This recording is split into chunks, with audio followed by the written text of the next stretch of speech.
After back-to-back super speedways to start off the season, NASCAR decided to give SVG and AJ Allmendinger a chance to win this weekend for the third race of the NASCAR season at COTA. Things are going to look a little bit different at COTA this year with the new configuration, plus the best prospect since LeBron James is making his Cup Series debut.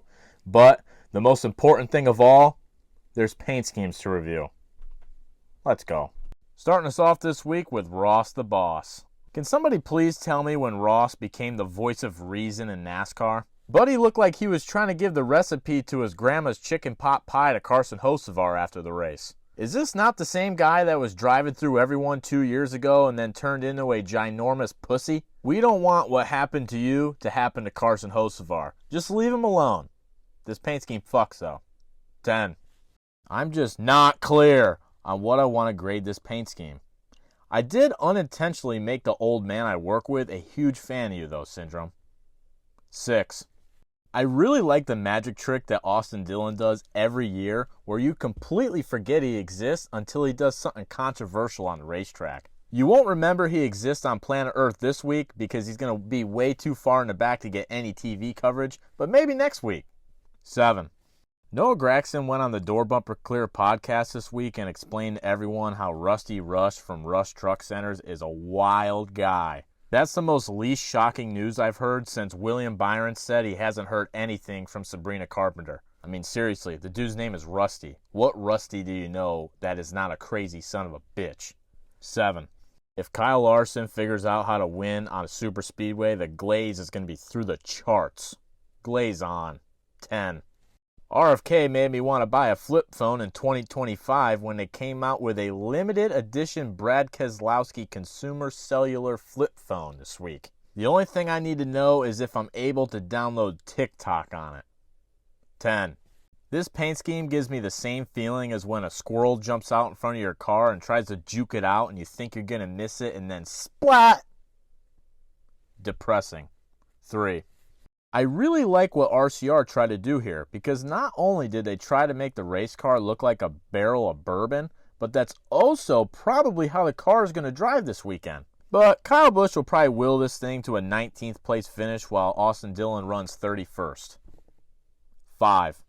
I always laugh when the road courses come around because everyone thinks that Chase Elliott is a favorite to win. The funny thing is, he hasn't won a road course race in the next-gen car. And, to top it all off, this paint scheme sucks.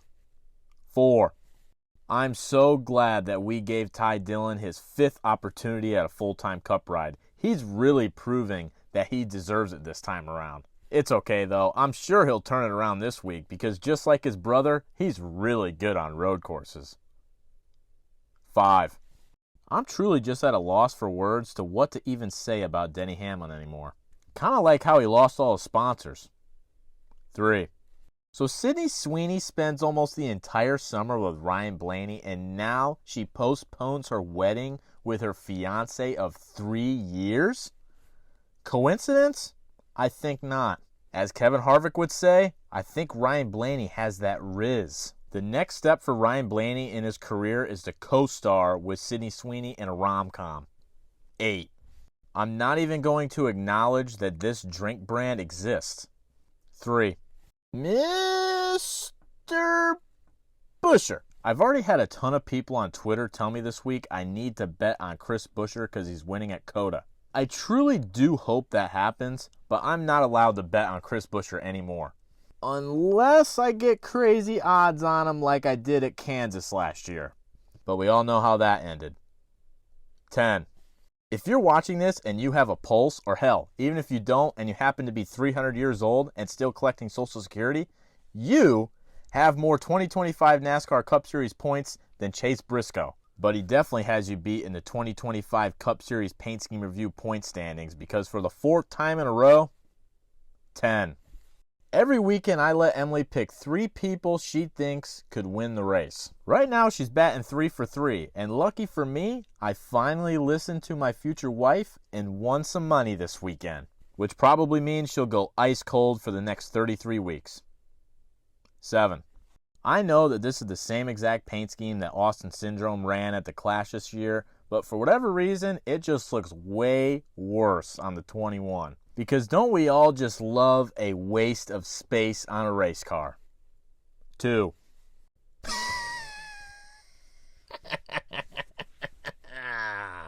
Luckily, I watched about 90% of the truck race on mute because I was watching the Gabby Petito documentary, but when I did turn the volume back on, the coverage was just as bad as I remembered. If Jamie, Brad, and Joey aren't putting you to sleep, you instead get to listen to Joey Logano giggle uncontrollably.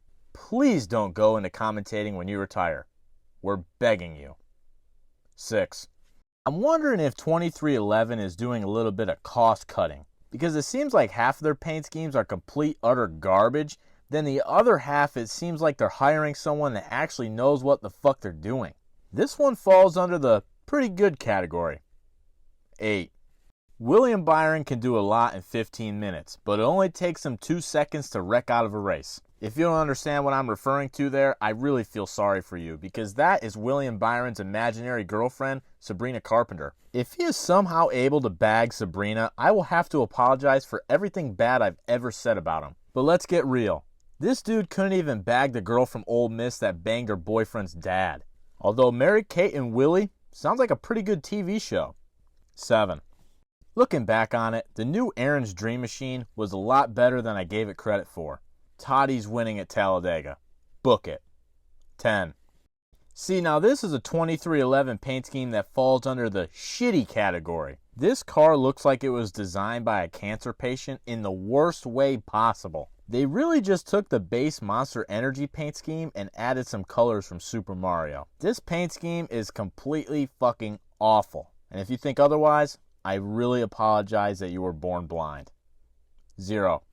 I'm really starting to not like teams rotating their sponsors through all their drivers. I think my little pea-sized brain is having a hard time comprehending it, especially when we have drivers and new rides. But it's time for my cash cow Zane Smith to start making me some money this week. Top 10, lock. 7. The Cole Custer spotter problems are all starting to make sense now. He's not the Stevie Wonder of NASCAR spotting. He was just drunk. He was just doing a sponsor activation for Bonanza in the middle of the Daytona 500. That's dedication. Good for you, buddy. Go get a raise. 6. You may notice there's 2 people missing from this list. It's really disappointing because I thought Legacy Motor Club and I had turned a corner. Yet here we are, 3 races into 2025, no paint schemes on NASCAR.com. It's too bad because I was going to mention how proud I am of John Hunter Nemechek.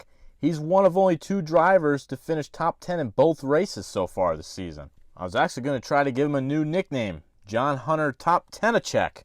But instead, I guess it's a couple zeros. Meanwhile, Tyler Reddick and the entire 2311 team should be arrested for treason. They ruined the Nasty Beast cars. 6. Also, how are you going to announce that next year is Heim time, but it's only part-time Heim time? Makes no sense. When I first saw this car, I really thought it had potential. But why couldn't you line the R up with the 7? Have you ever heard of symmetry? I cannot explain to you how badly this thing pisses me off. They need to bring this car to the top of that tower at COTA and push it off. 0. Ally. 8. I don't really stand for Cody Ware's core values, but, I do fuck with an Arby's every now and then. 8. Forgot to mention this last week, but Ty Gibbs is never going to win a race. 6. Ryan Preece has low-key been popping off on TikTok, and no one is there to support him. Go drop him a follow. Guy's been through a lot. 10.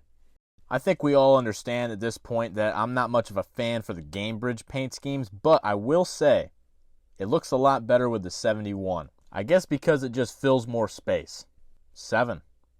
We gotta do something with Carson Hocevar, and I'm not talking about his driving. Leave that shit the way it is. He said he's not out there to be in a boy band, and I love that. But Carson, can we be in a boy band? This guy should have 36 races fully sponsored by Chili's. But he has the gold card, but they sponsor Justin Haley. Maybe Justin Haley has it too. But this guy is the epitome of fucking Chili's. The best and biggest personality in NASCAR should not be sponsored by Delaware Life and Ziegler. What the fuck is that? They are putting zero respect on Carson's name. There is not a lick of merchandise on the NASCAR shop. You guys all know my dream of getting absolutely wasted with Carson Hocevar. I'm changing up my plan. Carson, you, me, Chili's, 24 hours on stream. Keep bringing out the Presidente margaritas. Put a sim rig in the middle of the bar. We do not leave the Chili's until they agree to a full 36 race sponsorship for 2026. No more Delaware Life. No more Ziegler. No more Gainbridge. No more shitty paint schemes. The last time a driver started pissing everybody off in his second full-time season in the Cup Series, and he almost won at Atlanta, they followed it up with a win at COTA. That's right, Ross Chastain was in the same position just a few years ago, so he can take his little conversation after the race and shove it up his ass. Carson Hocevar is winning at COTA and is going to be a legit championship threat this year. Carson, I will see you at Chili's. Paint scheme's not great, though. 6. If you made it through my full Carson Hocevar rant, thank you so much. But prepare to be pissed off, because hot take, this paint scheme is not all that. First of all, the 87 is just a disgusting number. This dude is literally Lightning McQueen. Put him in the 95. And this is just an extreme waste of space. If you took the same exact paint scheme and put it on the Xfinity car, I'm sure it would look great. But this just does not look right. And yes, Connor is a prodigy. But plus 600 is fucking insane. I'm not saying he can't win, but it's his first race. I'm glad Red Bull's back, though. 7. Hot take, I don't think SVG's winning either. 8. Cocodrile. Buddy, you didn't even come close to backing up that Atlanta win. Wow. 8. And the big baby scumbag paint scheme of the week goes to... Money in my face, what? Hoes in my face, what? Pocket full of money, I ain't running out of space. What? Mama said, baby, you done came a long way. Woo. Still eating ramen noodles, bitch, I like the taste. Dale Earnhardt, nigga, do you wanna race? What? Mirror, mirror on the wall, bitch, I look great.